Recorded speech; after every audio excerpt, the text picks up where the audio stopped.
Coucou tout le monde. Voilà, à travers cette vidéo, je voudrais vous raconter encore ma vie. Donc, mes parents se sont mariés quand ma mère était très jeune. Elle devait avoir 16 ans. Donc, c'était un mariage forcé qu'elle ne voulait pas. Ses parents l'ont forcée à épouser mon père. Elle pleurait, et personne n'écoutait. Ses oncles,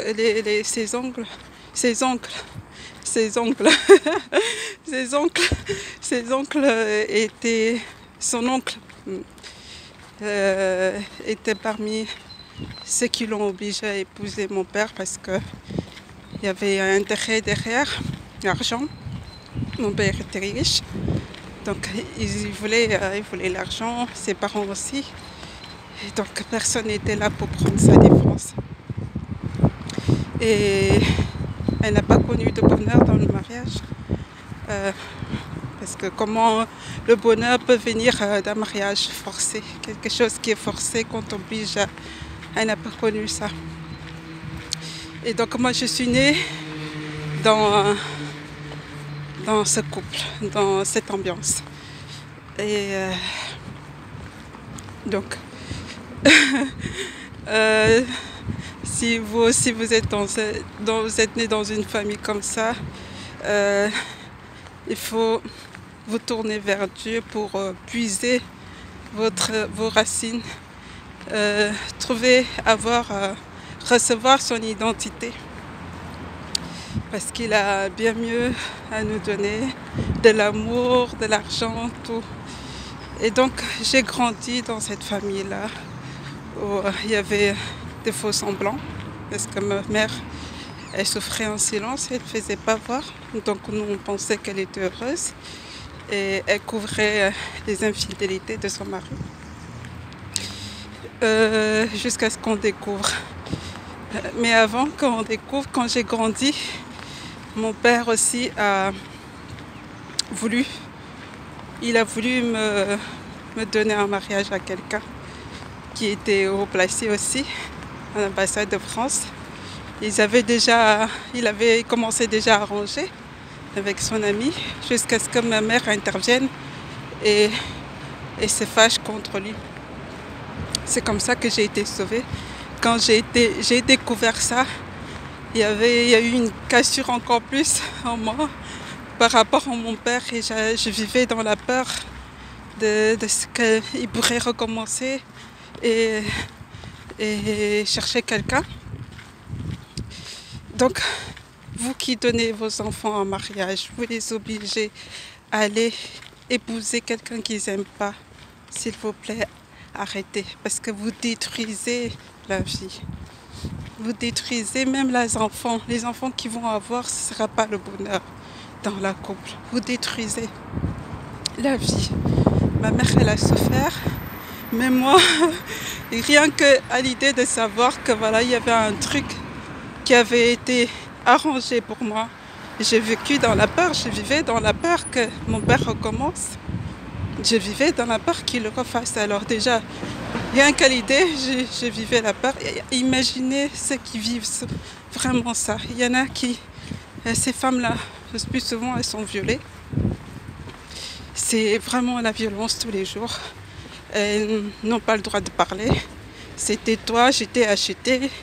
J'ai donné l'argent qu'il faut pour que tu fasses ce qu'il faut quand je veux. Donc, s'il vous plaît, arrêtez ça.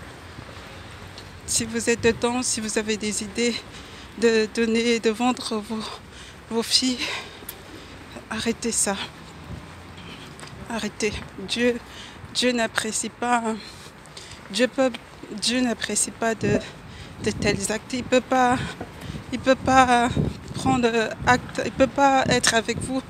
Même Abraham, quand il a voulu sa femme, il a envoyé son serviteur chercher sa femme. On ne l'a pas obligée à venir. Elle dit oui, je suis d'accord. Oui, elle était d'accord. On lui a posé la question. Toi, tu vas derrière, tu arranges un mariage, tu donnes ta fille. Et parfois, les filles, elles sont très jeunes. Ma mère, elle avait 15 ans, mon père était vieux. Quand on voit sur les photos de mariage, elle sourit même pas. Elle sourit pas, elle est toute petite, elle souriait pas. Donc, qu'est-ce qui va arriver dans le mariage? Même si elle veut pas, quand elle veut pas faire... excusez-moi. Merci. Merci.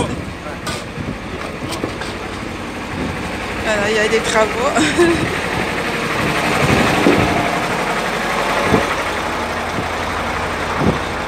Donc, il y a des travaux, excusez-moi. Donc, quand elle voulait pas, fallait qu'elle donne. Mais est-ce qu'elle pouvait se défendre par rapport à mon père qui était un ex-militaire, un maire et tout? Et elle pouvait pas. Et même quand elle voulait se plaindre, elle pouvait se plaindre à qui? Puisque son père, ses parents, ses parents adoptifs qui l'avaient élevé, l'avaient vendu, son oncle, ceux qui pouvaient, sa famille qui pouvait la défendre, n'était pas pour elle. Qu'est-ce qu'elle pouvait faire à part se taire? Donc, s'il vous plaît, arrêtez ces fléaux. Même au Cameroun, parmi les gens riches, ça se passe comme ça. On peut se dire, les pauvres, ça se passe. Au niveau des pauvres, c'est comme ça. Je sais pas, on peut même pas accepter que ça se passe comme ça au niveau des pauvres. Encore moins au niveau des riches. Donc, où il y a vous êtes censé avoir une mentalité plus avisée. Vous faites de telles choses. Vraiment, arrêtez. Donc, c'est le message que j'ai à vous dire. Laissez vos enfants grandir normalement dans l'amour, couvrez-les et laissez-les choisir la bonne personne autant que Dieu décide pour eux. Voilà, au revoir.